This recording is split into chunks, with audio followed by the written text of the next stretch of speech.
Buenas tardes a todos. Es un gusto, un verdadero placer y un honor estar aquí en el CCA después de muchos años.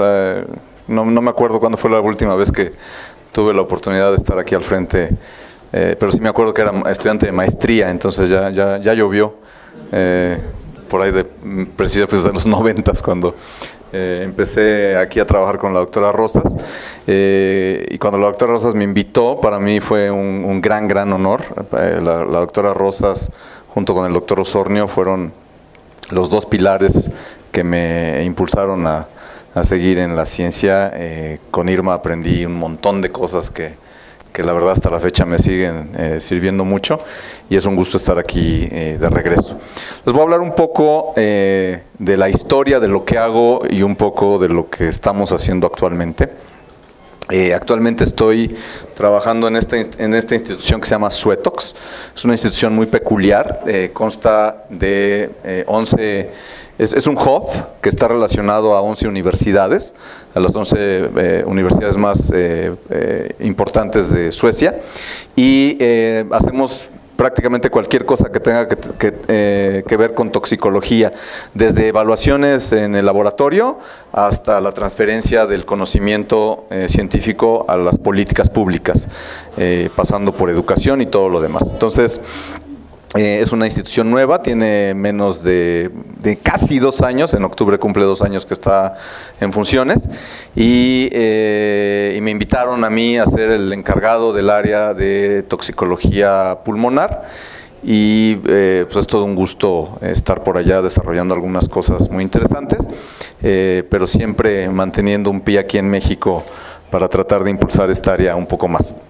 Entonces, les voy a hablar un poco de los efectos tóxicos de... ¿Está apagado o qué pasa con esto?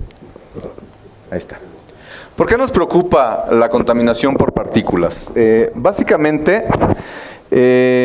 podemos diferenciar dos principales maneras de exponerse a partículas, y una es la ocupacional y la otra es la que ocurre ya sea a nivel urbano o a nivel intramuros en las casas, habitación y oficinas donde la gente se encuentra. La exposición a partículas se conoce desde hace siglos. Los griegos y los romanos ya relacionaban que las personas que se exponían a partículas en las minas, pues era gente que vivía muy poco, se morían rápido y se morían de cosas terribles, y muchos tenían problemas respiratorios muy severos. Ya desde el siglo XVI hay un primer reporte académico en donde se relaciona que los mineros padecen de problemas pulmonares. Ya es una observación académica propiamente. Y el término silicosis, la gente que se expone a sílice y tiene un problema respiratorio, se acuñó en el siglo XIX, y ya a principios del siglo XX se empiezan a reportar los primeros casos de asbestosis en el Reino Unido. Y finalmente, en este siglo XXI en el que estamos, actualmente hay muchísima exposición a partículas de origen mineral, que ya no necesariamente son de origen mineral porque son manipuladas por el hombre en su forma de nanomateriales, pero sin lugar a duda es un aspecto muy importante, porque los componentes o partículas que de algún modo se clasificaban como inocuas hace 20, 30 años, porque no tenían efectos que fueran muy fáciles de observar en animales o en células o en personas, en el momento en que adquieren las características de nanomateriales, resulta que sus propiedades físico-químicas cambian y resulta que muchas de ellas son tóxicas. Pero también existe la exposición a partículas de origen urbano. Y aquí existen 3 eventos en la historia del siglo XX que nos hacen ver que la exposición a partículas es muy riesgosa para el ser humano. El primer evento del que se conoce, o que se tiene una buena documentación, ocurrió en el año de 1930 en el valle del río Meuse, en Bélgica, en donde durante varios días hubo una niebla muy densa baja temperatura, poca dispersión de gases, y era una zona muy industrial. Entonces, la alta concentración de partículas y de contaminantes varios provocó un incremento en mortandad muy serio. El estudio se reportó en varias conferencias internacionales, pero siendo Bélgica y siendo los años 30, la verdad es que nadie les hizo mucho caso. ¿Quién se iba a preocupar por el pequeño país de Bélgica en aquellos años? Posteriormente, en 1948 ocurre el incidente en Donora, Pensilvania, el incidente de niebla, en donde nuevamente las condiciones atmosféricas hacen que no haya una buena dispersión de contaminantes y nuevamente hay un reporte de incremento en visitas a salas de emergencia y mortandad. Siendo la posguerra en Estados Unidos, nadie le hizo mucho caso a esto, nadie le hizo mucha propaganda de esto, y no fue sino hasta el año 1952 cuando se da el gran evento de smog en Londres, cuando esto verdaderamente explota, estalla como un gran problema de salud pública, y la mayoría de los autores reportan siempre el gran evento de smog de Londres como la piedra de toque, el lugar donde se da el cambio en la actitud hacia la contaminación por partículas y el smog urbano en general. Posteriormente, algo que quizá es la razón por la cual yo estoy aquí al frente, es porque yo hice mis estudios de posgrado en la primera mitad de los 90s, y yo estudié mi licenciatura aquí en la segunda mitad de los 80s, entonces me tocó toda esta transición terrible de pasar del lugar más transparente. Yo me acuerdo de niño, mi mamá llevaba a mi hermano a la secundaria, tomaba avenida Popocatépetl y se veía el volcán al fondo todos los días una vista hermosa. Cuando yo estaba terminando la prepa, entrando a la universidad, fue cuando empezamos a dejar de ver el Ajusco.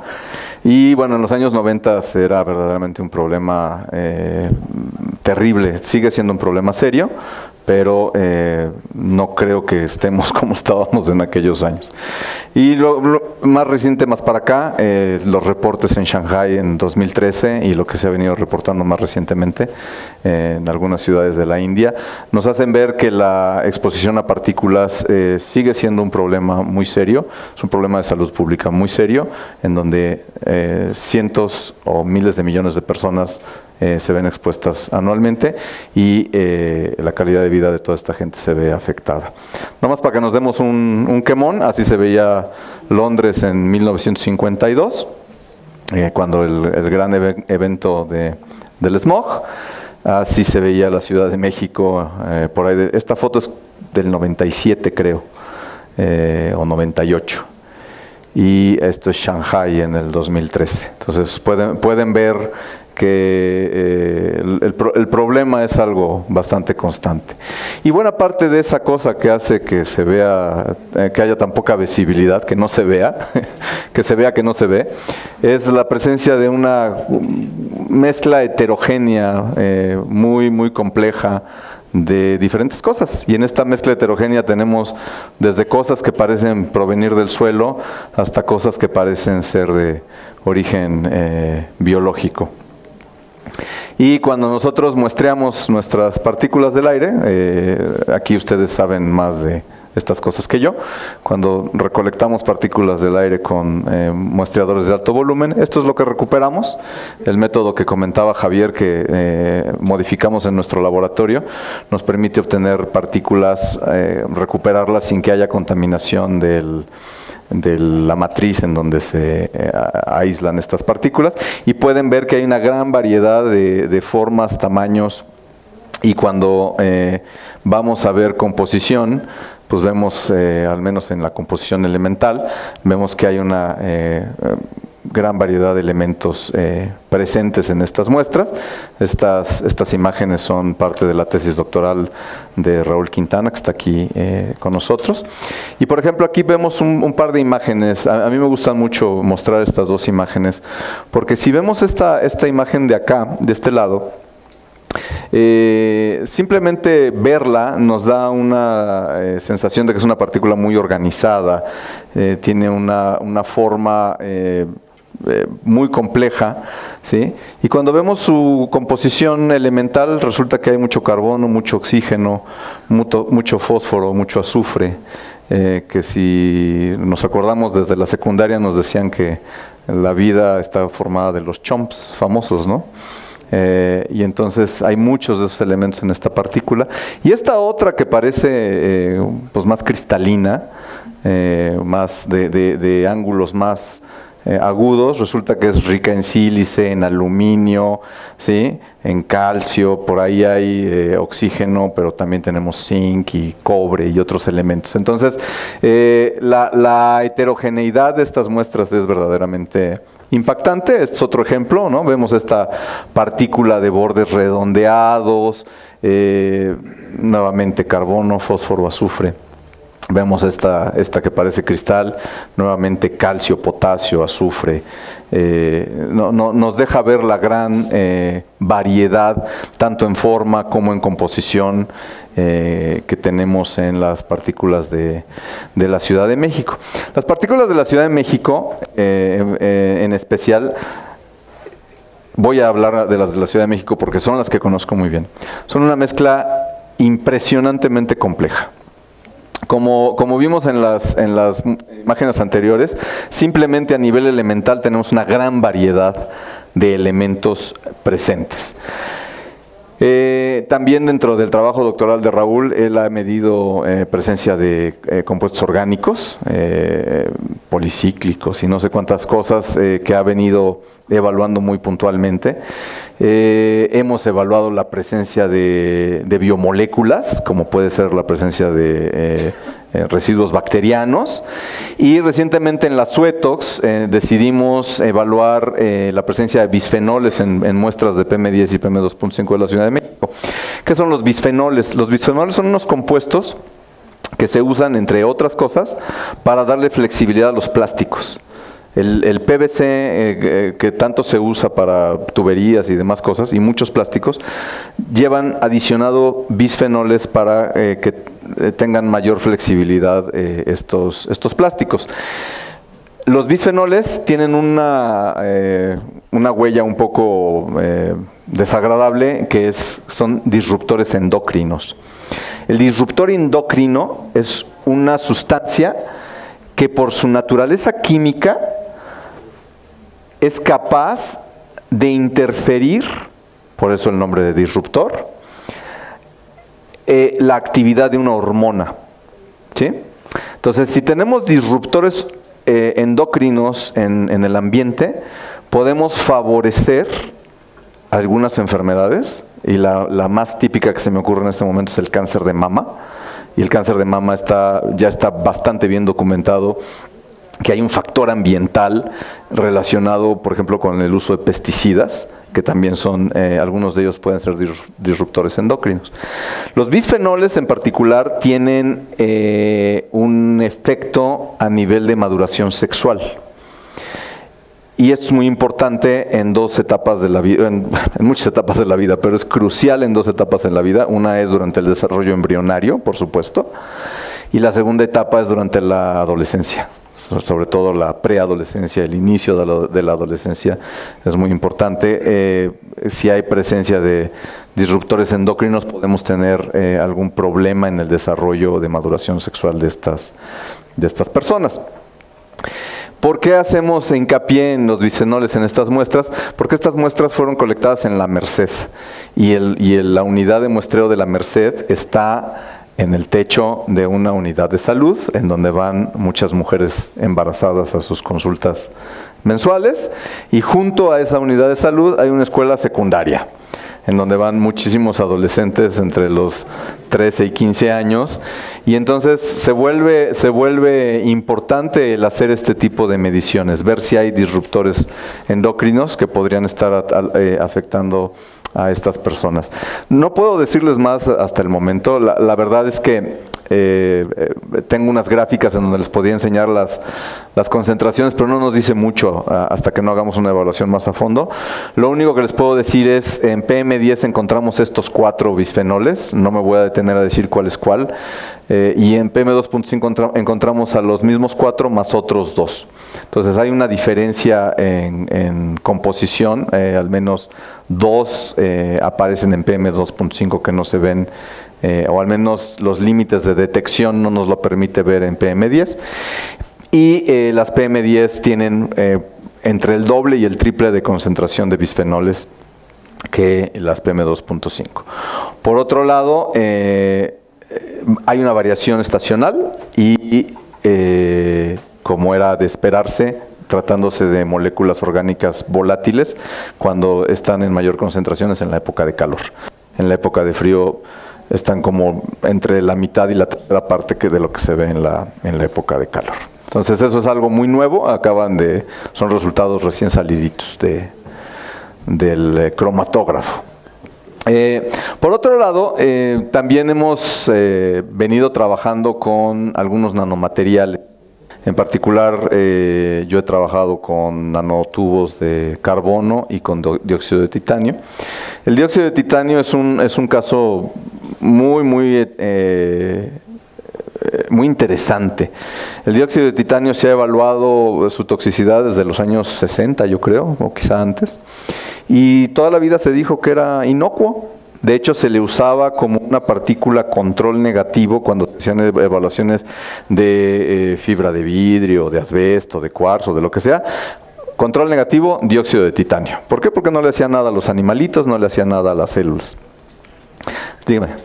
Ese dióxido de titanio no es lo que usan en las pastas de dientes. Exactamente, en las pastas de dientes, en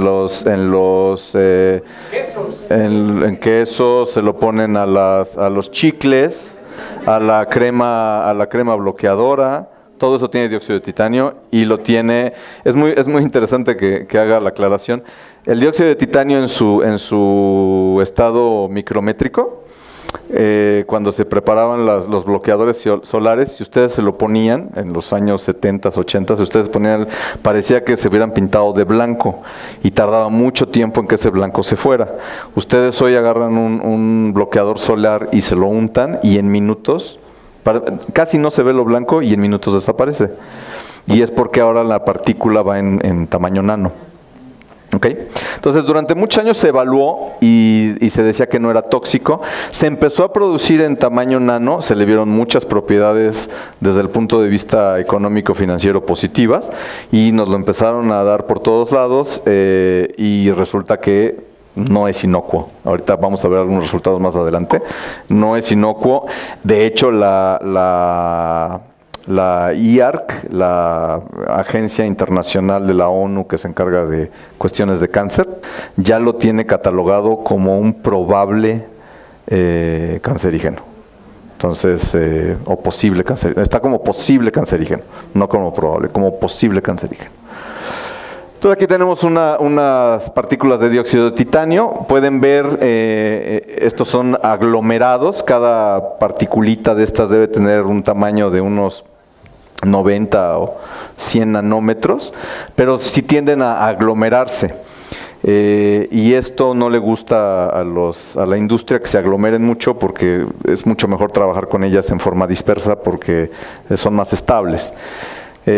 Cuando esta estabilidad se da cuando tenemos potenciales Z, esto quiere decir la carga neta de la partícula, que son mayores a 30 o menores a menos 30, entonces la partícula tiende a ser poco aglomerable. Pero resulta que a pHs fisiológicos de entre 6 y 8, los potenciales Z de algunas de estas son muy pequeñitos y entonces las partículas tienden a ser aglomerados. Por un lado, lo hace menos peligroso en el sentido de que no tienen la capacidad de difusión tan grande como una partícula individual cuando están aglomeradas, pero el problema es que una vez que se bioacumulan, pequeños cambios de equilibrio pueden hacer que se vayan liberando partículas de este aglomerado y vayamos teniendo ahí una dosificación muy de largo tiempo a este tipo de partículas. Entonces, hemos estado hablando de cosas que hay en el aire y cosas que respiramos, ya sea porque la naturaleza las tiene ahí, por ejemplo, cenizas de volcán, porque época de polinización o porque lo que ustedes quieran, cosas generadas por el hombre en la vida cotidiana o cosas hechas ex profeso a nivel de ingeniería de materiales para usarlos. Entonces, son cosas que tenemos en el ambiente, son las preguntas que tenemos que hacernos cuando hablamos de cuestiones ambientales. ¿Está en el ambiente? La respuesta es sí, las partículas siempre las tenemos en el ambiente. ¿Está en el cuerpo? Pues no podemos dejar de respirar, ¿sí? Y cada vez que respiramos metemos partículas al cuerpo y ahora ya están viendo que incluso cosas que producimos nos las untamos y nos las comemos, ¿no? ¿Causa alguna enfermedad? La verdad es que algunas partículas están claramente relacionadas con ciertas enfermedades, otras no, pero se sospecha, y de otras no se tiene ni idea. Anualmente se producen nuevas nanomateriales todo el tiempo y de muchos de ellos no se sabe absolutamente nada y se aprueba su uso comercial en muchos casos. ¿Qué de estas partículas causa la enfermedad? Esa es una pregunta que llevamos muchos años tratando de resolver. Aquí Javier Miranda, Irma Rosas y todo el grupo con el que yo he colaborado, llevamos muchos años con la hipótesis de que la composición de las partículas y ahora la forma de las partículas, el tamaño de las partículas es muy importante. Y eso es una de las preguntas que queremos responder. ¿Qué está causando la enfermedad? ¿Cómo? Esa es quizá la parte científica más bonita, el evaluar el cómo es que ese daño se produce. Y finalmente, ¿qué tenemos que hacer? ¿Qué intervención tenemos que realizar para eliminar ese componente o para minimizar sus efectos o en algún momento para tratar a una persona o a un ambiente que ha sido afectado por esta presencia de partículas? No los quiero invitar a jugar tenis, simplemente es, bueno, sí, si quieren podemos ir a jugar tenis, pero ¿por qué les presento esta imagen? Cuando nosotros nos exponemos a partículas del aire, tenemos que visualizar que la superficie de nuestros pulmones y vías respiratorias es igual a esto, a una cancha de tenis. Si ustedes pudieran extender finamente todos nuestros alveolos y nuestras vías aéreas, más o menos tendríamos unos 100 metros cuadrados de superficie. Entonces, cada vez que nosotros inhalamos y exhalamos, estamos poniendo en contacto el exterior con 100 metros cuadrados de nosotros, ¿sí? A veces a la gente le cuesta trabajo imaginarse que tiene 100 metros cuadrados de superficie adentro de ellos y que esa es nuestra principal fuente de contacto con el exterior. Y cuando nosotros respiramos las partículas van a tener un destino diferente dependiendo de su tamaño aerodinámico. Entonces, las partículas más grandes, aquellas que tienen un tamaño aerodinámico mayor a 10 micrómetros, van a tender a quedarse acumulados en la nasofaringe. Generalmente, cuando ustedes llegan en la noche a casa después de un arduo día en el tráfico de la Ciudad de México y proceden a limpiarse su nariz, toda esa cosa negra que sale son partículas mayores a 10 micrómetros. Luego tenemos las partículas que van en un rango de tamaños de entre 10 y 2.5 micrómetros. Ellas les gusta irse a las vías respiratorias profundas, bronquios y bronquiolos. Y posteriormente tenemos aquellas partículas con un tamaño aerodinámico menor a 2.5 micrómetros. Estas son capaces de llegar a los alveolos pulmonares, que son la gran parte de esos 100 metros cuadrados, son nuestros alveolos pulmonares. Y si la partícula es lo suficientemente pequeñita, y cuando digo lo suficientemente pequeñita me refiero a menos de 0.1 micrómetro, menos de 100 nanómetros, se conocen como partículas ultrafinas si son producidas aleatoriamente, y como nanopartículas si se produjeron específicamente para tener ese tamaño. Cuando llegan aquí y son tan pequeñitas, son capaces de translocar fuera del pulmón y llegar a cualquier lado. Es como subirse al metro, ¿no? Una vez que yo llego al metro, puedo llegar al Zócalo o puedo llegar a Tláhuac, si la línea 12 me lo permite, o puedo llegar a Toreo de Cuatro Caminos, ¿no? Lo mismo pasa aquí. Una vez que una partícula es capaz de pasar esa barrera aerovascular, puede llegar a donde sea, puede llegar al corazón, puede llegar al hígado, puede llegar a donde se les ocurra. Es muy importante tener en cuenta que este trayecto que las partículas tienen las va a hacer enfrentarse a diferentes tipos celulares. Desde la nariz hasta el alveolo, tenemos cerca de 35 o 40 tipos celulares diferentes, ¿sí? No es la misma las células que están en nuestro epitelio nasal que las células que están en el epitelio alveolar. Son muy diferentes. Y cada una de estas diferentes regiones va a tener células que se especializan en diferentes cosas. Por ejemplo, aquí tenemos células productoras de moco que están generalmente en las vías respiratorias altas. Si se dan cuenta, todo lo que son la zona de vías respiratorias presentan estas celulitas que se llaman células ciliadas. Y esos cilios son pequeños cepillos que van limpiando nuestras vías respiratorias, sacando toda la mugre que inhalamos, y por eso pues tenemos que sonarnos, porque el moco atrapa a las partículas y el cilio hace que las partículas salgan. Dato curioso para los que todavía tengan la fea costumbre de fumar, yo soy un exfumador, entonces por eso digo que es una fea costumbre. Cuando uno fuma, estos cilios se inhiben y no se mueven, y entonces la limpieza de nuestro tracto respiratorio es menos eficiente, las partículas quedan más tiempo allá adentro y les damos más chances de que hagan daño. ¿Okay? Caso curioso, la gente que fuma, cuando les da gripe, dicen, a mí me cae muy bien mi cigarrito porque me congestiono menos. Sí, te congestiona menos porque estas células dejan de funcionar, pero tu enfermedad dura más tiempo porque no te estás limpiando. Entonces dejen de fumar. ¿Okay?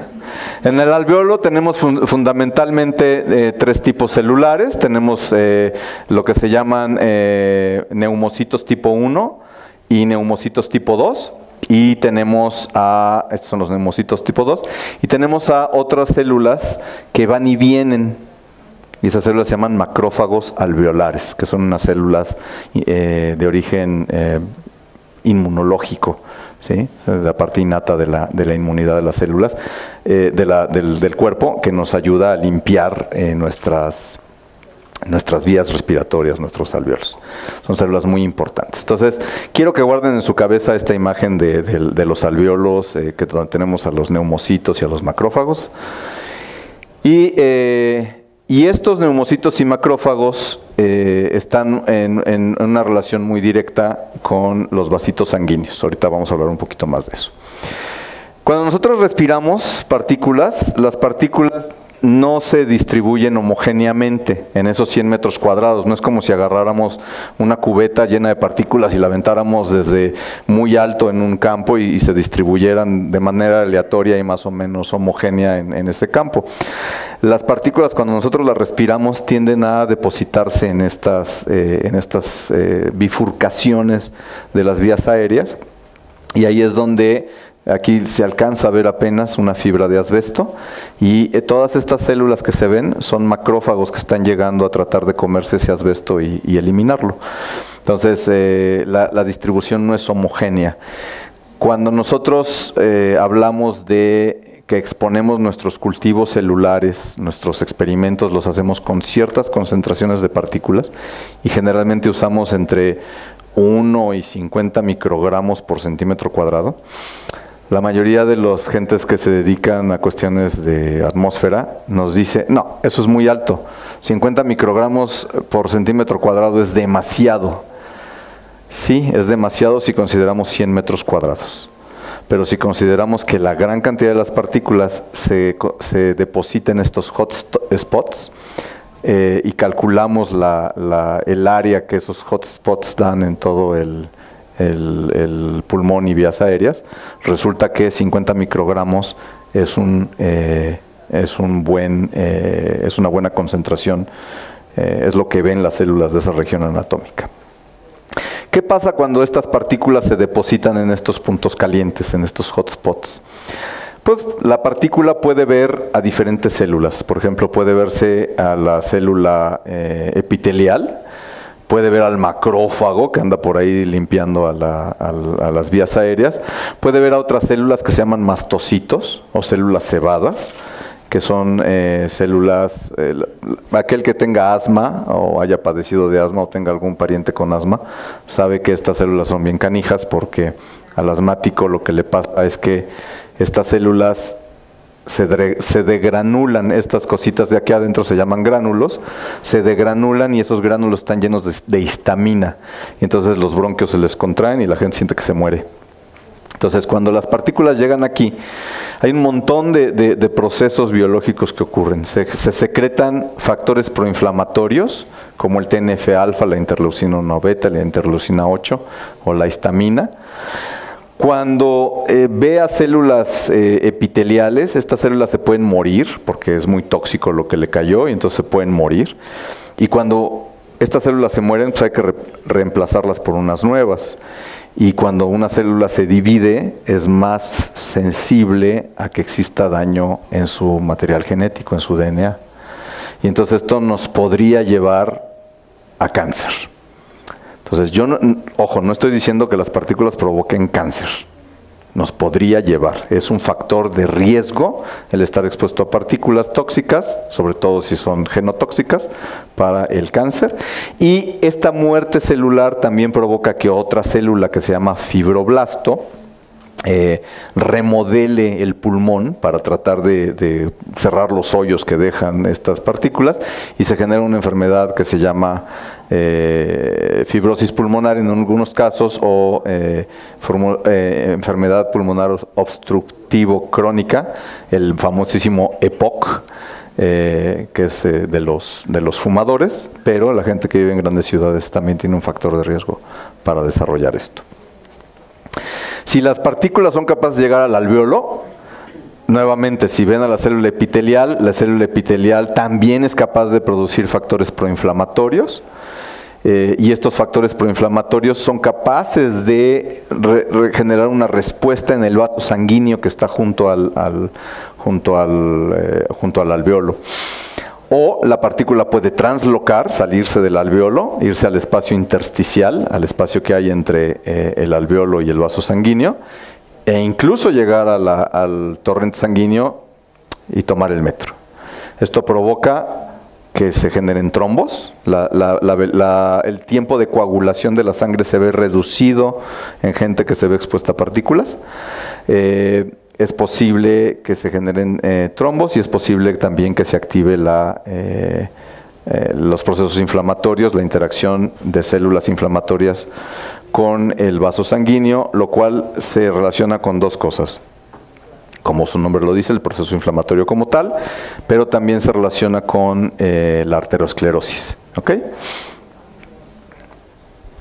¿Cómo le hacemos nosotros en el laboratorio para tratar de ver los mecanismos de estas tantas cosas que les he venido hablando en los últimos 20 minutos?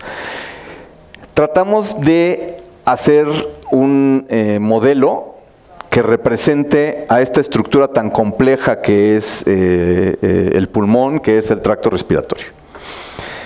Y si ustedes se acuerdan, les dije que desde la nariz hasta el alvéolo tenemos más de 35 tipos de células presentes. Y eso solamente hablando del pulmón y de las vías aéreas, que están en íntimo contacto con la circulación, con los vasos sanguíneos. ¿Okay? Entonces tenemos de alguna manera que generar modelos que nos permitan estudiar todo esto. Es muy feo ir por la vida tratando de sacarle los pulmones a gente sana para ver cómo les va al exponerse a partículas, y quizá es incluso más feo andar matando animalitos que exponemos en el laboratorio. Entonces uno de mis motores en la vida ha sido generar modelos alternativos que nos permita trabajar sin animales. Quizá la doctora Rosa se acuerde, cuando yo estaba haciendo la maestría, queríamos hacer evaluaciones con ratas, y en cosa como de un año me debo de haber echado unas 1000 ratas en experimentos. Sí, no me acusen con PETA porque me van a cerrar el changarro. ¿Y saben qué es lo más triste? Que todo el material que se obtuvo de ese trabajo con cerca de 1000 animales jamás se pudo publicar. ¿Por qué no se pudo publicar? Porque las condiciones de los bioterios eran tan malas. Después Irma, el doctor Osornio, un alumno de Holanda, y yo hicimos un estudio sobre la calidad de los bioterios y pudimos mostrar que era una verdadera mugre. Pero vamos, fueron 1000 animales sacrificados inútilmente. Y desde ahí a mí siempre me dio la cosa de hay que crear algo alternativo. Y entonces en esto he dedicado los últimos 10 años de mi vida a generar modelos alternativos. Entonces, por ejemplo, este modelo es una variante de un modelo que desarrollé en Bélgica hace 10 años, en donde hacíamos los primeros cultivos múltiples de partículas, de células. Y entonces, por ejemplo, aquí teníamos en esta membrana que se ve aquí, que es esta línea punteada, es una membrana permeable con un poro muy chiquitito por abajo de los 100 nanómetros. Sembramos células de los vasos sanguíneos, células del endotelio vascular. Y una vez que estas células están bien adheridas al fondo de la cajita, de la membranita, la volteamos y le ponemos estas células que son células de alveolares de humano. Y una vez que estas están adicionadas, podemos hacer varias cosas. A veces le ponemos otras células más, esas macrófagos de los que les he hablado, o a veces nada más las usamos así. Y una vez que tenemos este sistema, lo podemos exponer a partículas. Y una vez que expusimos a partículas, podemos ver si estas células vasculares, si estas células endoteliales, así se llaman, se activan y se vuelven más pegajosas, lo cual favorece la inflamación y la aterosclerosis. Este modelo es orgullosamente producto de tesis de maestría de Pilar Ramos, que está aquí con nosotros compartiendo este día. Y es un modelo muy, muy bonito en el que hemos logrado demostrar que el exponer a estas células a partículas de dióxido de titanio o a partículas de la Ciudad de México hace que estas células vasculares se vuelvan muy pegajosas a las células inflamatorias. Aquí está una imagen de los cocultivos. Esta línea está ahí de forma simplemente representativa, pero es la misma membrana fotografiada de un lado. Aquí tenemos a las células de pulmón y por el otro lado las células vasculares. Pueden ver que tienen morfología ligeramente diferente. Y cuando tomamos micrografía electrónica, podemos ver que las células verdaderamente están pegaditas unas con otras, cerrando la mayoría de los espacios que pudiera haber entre ellas. Con este tipo de cultivos hemos hecho diferentes análisis de la expresión y secreción de moléculas proinflamatorias. Toda esta lista que ven acá son moléculas que participan en el proceso inflamatorio. ¿Okay? Y entonces, cuando nosotros teníamos nuestros cultivos control, teníamos aquí cultivos expuestos a partículas PM10 y aquí cultivos expuestos a PM2.5 y cada par de puntos que se ve aquí es una de estas moléculas. ¿Sí? Cada par de puntos es una de estas moléculas y podemos ver que cuando comparamos nuestras células expuestas a nuestro control, vemos que, por ejemplo, este par de puntos que está aquí desapareció en las expuestas a PM10 y casi desaparecen las expuestas a 2.5. Y por ejemplo, este par de puntos que está aquí no está presente en el control ni en las expuestas a PM2.5. Y aquí tenemos otras que varían en su concentración. Entonces, esto nos ha llevado a poder determinar incrementos y decrementos en la expresión de algunas moléculas. Y por ejemplo, podemos ver aquí que esta molécula, el caso de ICAM soluble, es una molécula que se asocia con procesos inflamatorios, procesos de adhesión celular. Podemos ver que en este caso las PM10 lo incrementa con respecto al control de 1.5 a casi 3 veces, y por otros vemos que hay reducciones en comparación con el control, ¿no? Y aquí vemos también movimientos en las concentraciones. Un análisis muy profundo de esto, no voy a presentar todas las gráficas porque son muchas, pero un análisis muy profundo de esto nos llevó a la visualización de este diagrama. Aunque no lo crean, este es un diagrama muy simple. La participación de moléculas en un proceso inflamatorio son decenas de moléculas. Aquí solamente ilustramos una decena si acaso. Pero lo interesante aquí es que las partículas, cuando entran en contacto con las células, lo primeritito que hacen es provocar la secreción de esta molécula que se llama TNF-alfa, que es producida principalmente por macrófagos. Y esta secreción de TNF-alfa dispara la secreción de estas moléculas, RANTES, GCSF, interleucina 8, GRO-alfa. Los colores les dice qué célula es la que está involucrada. Aquí donde dice triculture, quiere decir que están las 3 células presentes. Macrófago, mastocito y célula epitelial. Y vemos, ¿no?, que algunas de las moléculas que se generan, por ejemplo, la interleucina 6 sirve como un regulador negativo del TNF-alfa. O sea, una vez que disparamos la inflamación, tenemos que generar algo que la detenga, porque si se mantiene prendida es receta para el desastre. Si se acuerdan de la figurita, no se acuerdan, entonces las pongo otra vez. Esta figurita tiene aquí una línea, eso quiere decir que esto está debajo del agua, esto está inmerso. Y afortunadamente nuestros alvéolos no están inmersos en agua, porque si no estaríamos muertos. Entonces, este es un modelo del cual estoy muy orgulloso, pero que no era un buen modelo, porque además de estar tan lejos de la realidad, tenía el problema de que estaba inmerso en agua.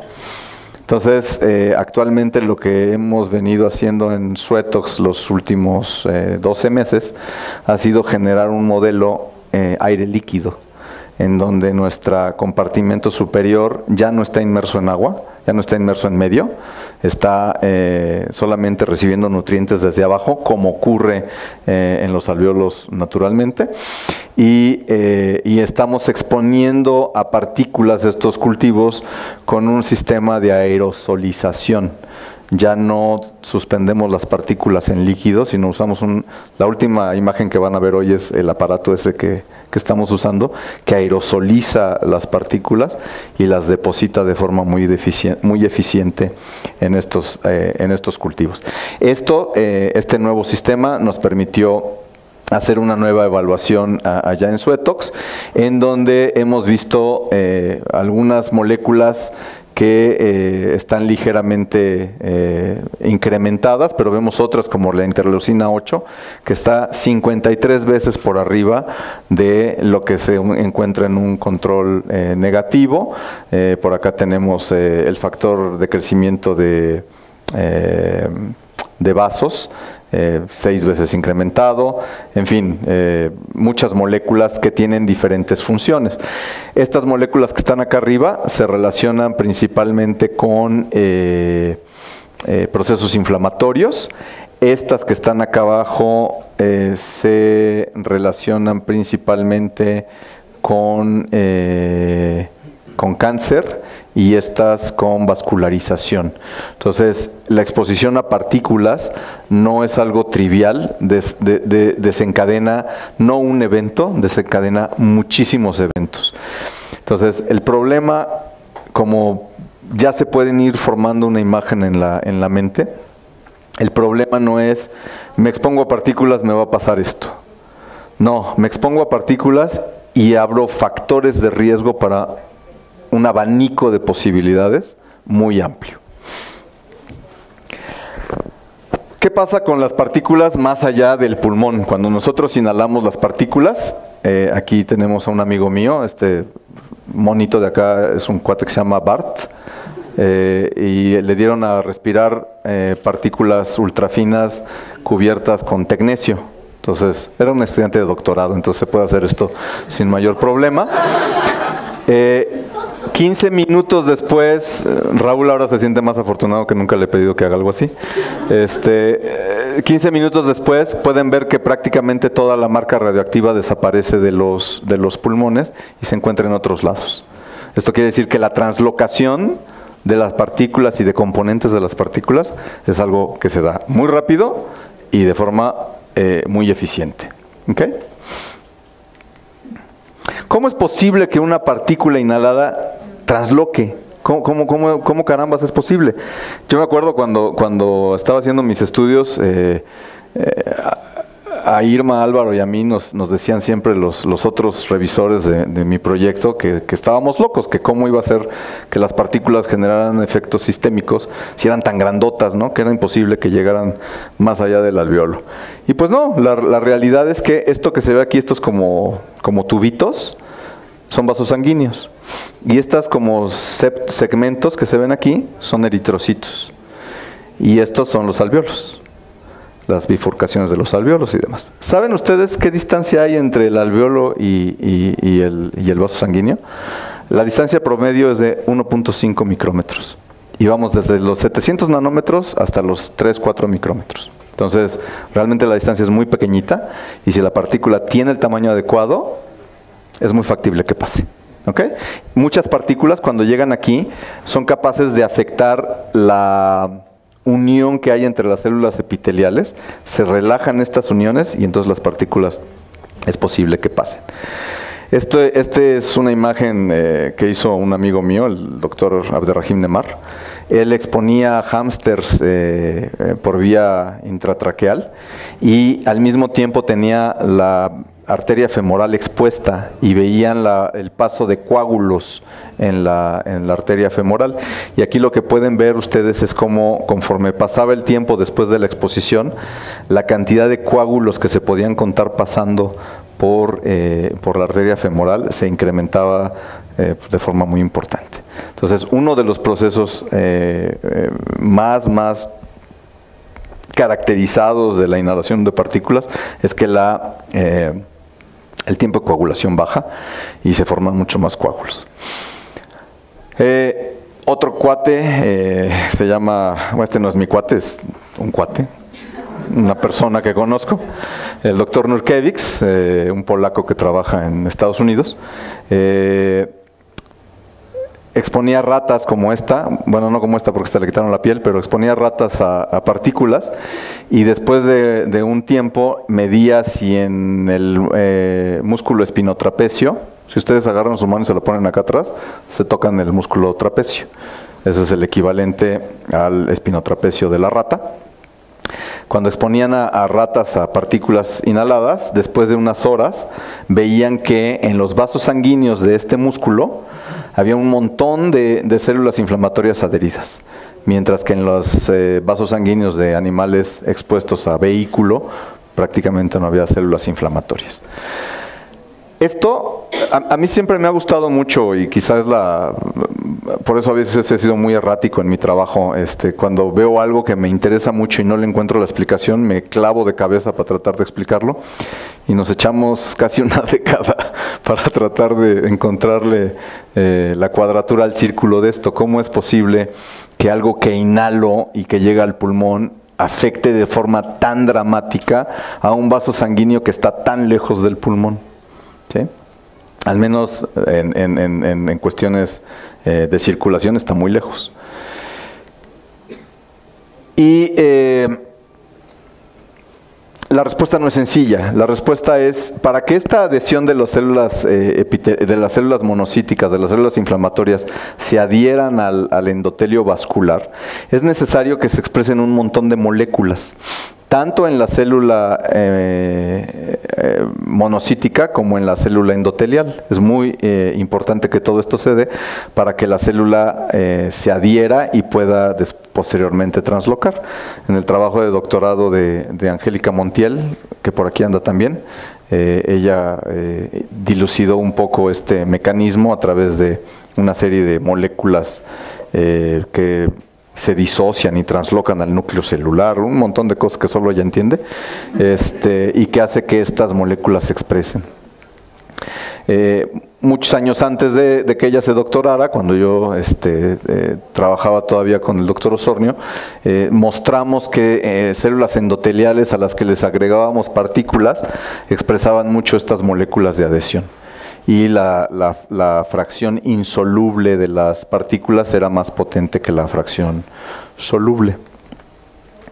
Pero entonces ya sabíamos, por experimentos hechos tanto por mí como por Angélica, que las partículas eran capaces de activar el endotelio vascular. Pero ¿cómo carambas hacíamos que tantas partículas activaran vasos sanguíneos tan lejanos? Entonces se nos ocurrió la idea, y cuando digo se nos ocurrió, fue Angélica la que se le ocurrió, de exponer monocitos a concentraciones de partículas y ver qué pasaba, si se volvían más pegajosos. Y resulta que sí. Entonces lo que hicimos fue agarrar a los monocitos, agregarles partículas y medir la expresión de las moléculas que son la contraparte de las moléculas de adhesión del endotelio vascular. Y lo que encontramos fue verdaderamente revelador. Orgullosamente, nunca hago esto, pero ahora lo voy a hacer. Publicamos este artículo hace poquito en Particle and Fiber Toxicology, la revista de mayor impacto en el área de toxicología, en donde demostramos con la tesis de licenciatura de Cristian Romero, que el dióxido de titanio es capaz de inducir la expresión de moléculas tempranas y tardías de adhesión en monocitos expuestos. Y básicamente lo que observamos fue esto, que a concentraciones muy chiquititas, aquí estamos en el orden de los nanogramos por mililitro, las células monocíticas no se prenden, pero en cuanto llegamos a 30 nanogramos, que es una concentración muy chiquitita, las células se prenden tanto como si les agregábamos 100 veces más.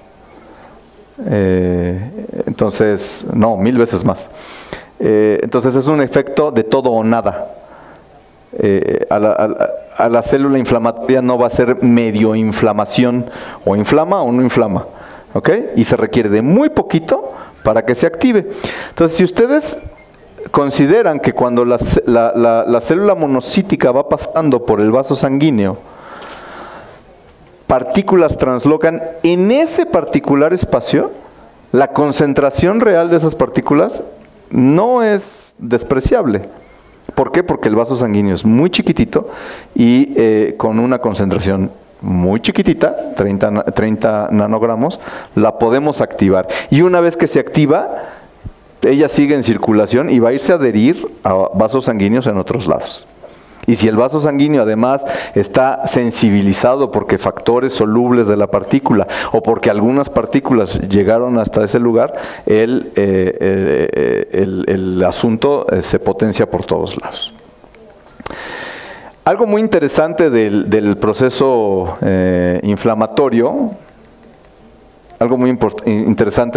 inflamatorio, es que este proceso se comparte con una situación de salud muy trascendental en el mundo moderno, que es el cáncer. La mayoría de la gente que muere de cáncer no muere por el tumor primario, muere por la metástasis. Y el proceso de metástasis comparte todo este proceso de adhesión y translocación de las células desde el vaso sanguíneo hasta el tejido, lo comparte con la inflamación. Entonces, una de las hipótesis con la que estamos trabajando es justamente ver si células cancerosas se vuelven más metastásicas a la hora de tratar nuestros medios con partículas. Esta es una colaboración que acabo de iniciar con el laboratorio Cavendish de Cambridge.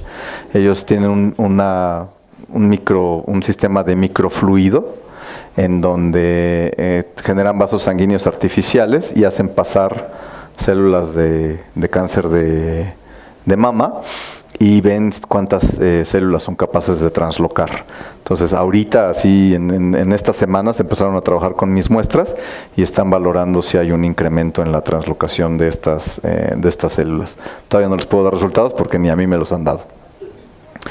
La translocación de partículas puede ser de tipo pasivo, que la propia partícula altere de alguna manera la estabilidad de la membrana y difunda, o puede ser de tipo activo, que células que están en la parte interna del tejido pulmonar se comunican con las células que están en la parte externa y literalmente se pasan las partículas de una a otra y logran la translocación de estas partículas.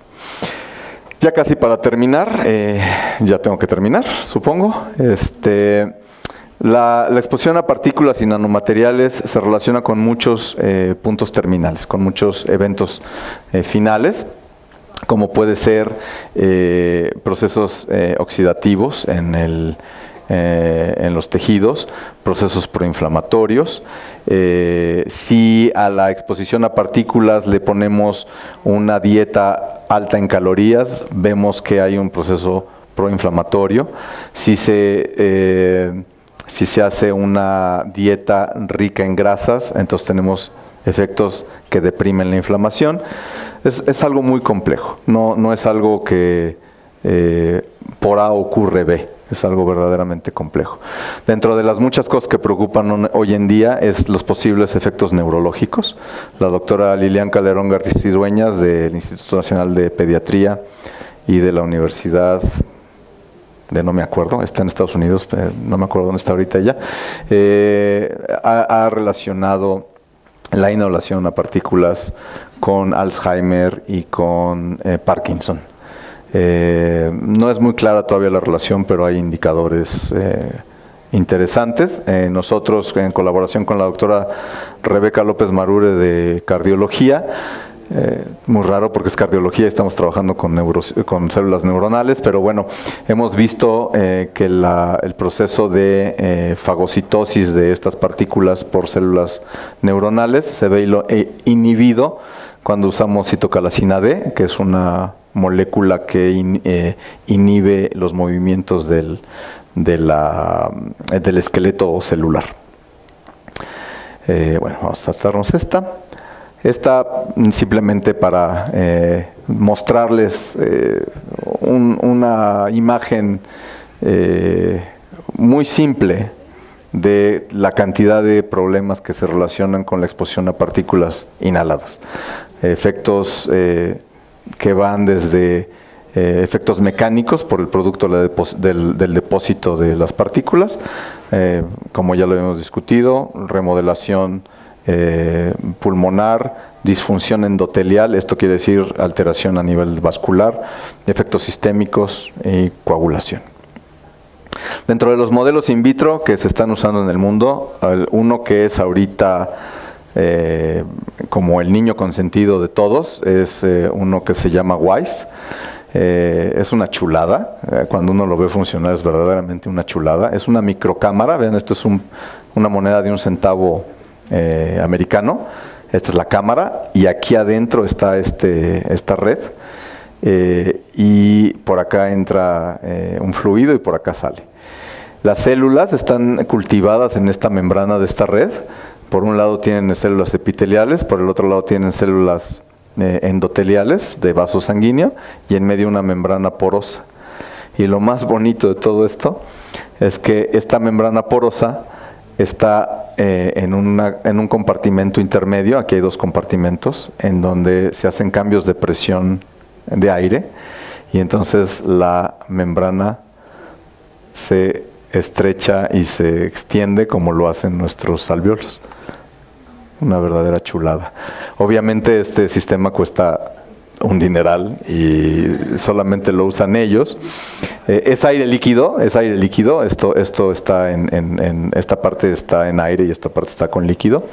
Y el inconveniente, y esa es la maravilla para mí, porque yo no quiero usar ese sistema porque no me alcanza, el inconveniente es que exponer a partículas es muy ineficiente por el tipo de sistema que tienen. No pueden hacer llegar partículas de forma eficiente y nosotros sí.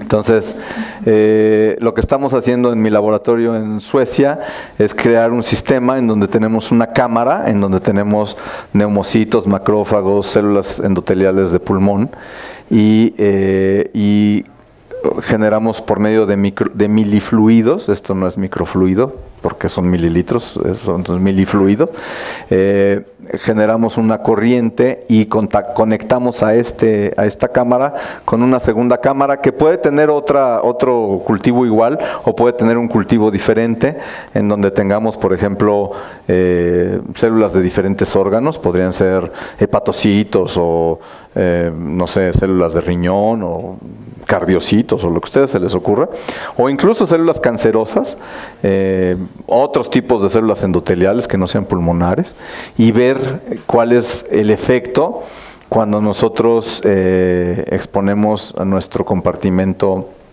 que vendría siendo el símil al alveolo, y también podemos hacer circular células inflamatorias, o por qué no, células que podrían ser con potencial metastático, y ver si se adhieren a otros sistemas. Esta es la última imagen, ya voy a acabar para no aburrirlos más.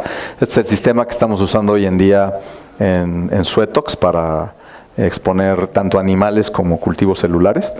Este tubito que se ve aquí es el que sale en dirección al animal o al cultivo celular con medio de un adaptador especial. Y aquí tenemos una cámara, una cámara en donde se mete las partículas. Pesamos 1 miligramo de partículas, lo metemos en esta camarita y se genera, por medio de un disparo, se genera un disparo de aire y se genera una nebulización y por medio de este ciclón se inyecta para que finalmente sea depositado a través de esta salida. Y tiene una eficiencia de entrega bastante amplia. Este equipo fue diseñado para evaluar fármacos que se utilizan por medio de inhalación. Nosotros somos los primeros que estamos trabajando con partículas urbanas. Ahorita se ha usado con algunos modelos animales y lo estamos empezando a usar con modelos in vitro. Y es el orgullo de Per Gjerde, que es el que diseñó esto. Se tardó como 20 años en llegar a este producto final, pero es verdaderamente una maravilla de maquinita. Y como siempre me gusta terminar con una imagen que demuestra un poquito la historia de la vida de un investigador. Hay que ser como el agua y adaptarnos al entorno que nos rodea. Y cuando uno emigra a otros países a buscar sueños, el entorno que nos rodea no tiene forma y entonces uno se vuelve medio amorfo en el trayecto, pero es una lección de vida muy interesante. Finalmente quisiera dar las gracias a un montón de gente, especialmente al grupo del Instituto Nacional de Cancerología, que sigue trabajando con los modelos que yo he venido generando y que siguen trabajando de forma muy eficiente, en especial a la maestra Angélica Montiel, al maestro Raúl Quintana, a Pilar Ramos, a Inés Vázquez, Cristian Romero y Guillermín Hernández, que desarrollaron algunos de los experimentos que aquí mostré. Del CCA de la UNAM y de cardiología, obviamente a la doctora Rosas, mi maestra de tantos años y amiga, y a la doctora Rebeca López Madure. De la Suetox, el doctor Oke Bergman, el doctor Jan Cotgrave y la doctora Vesna Munich también han sido importantes en esto. De la KU Leuven, el doctor Nemery, el doctor Huth y el doctor Van Orvik. Nuevamente una colaboración nueva con la doctora Stepien de la Universidad de Cracovia y del laboratorio Cavendish de Cambridge con la doctora Sherry Huang. Y eso es todo. Muchas gracias.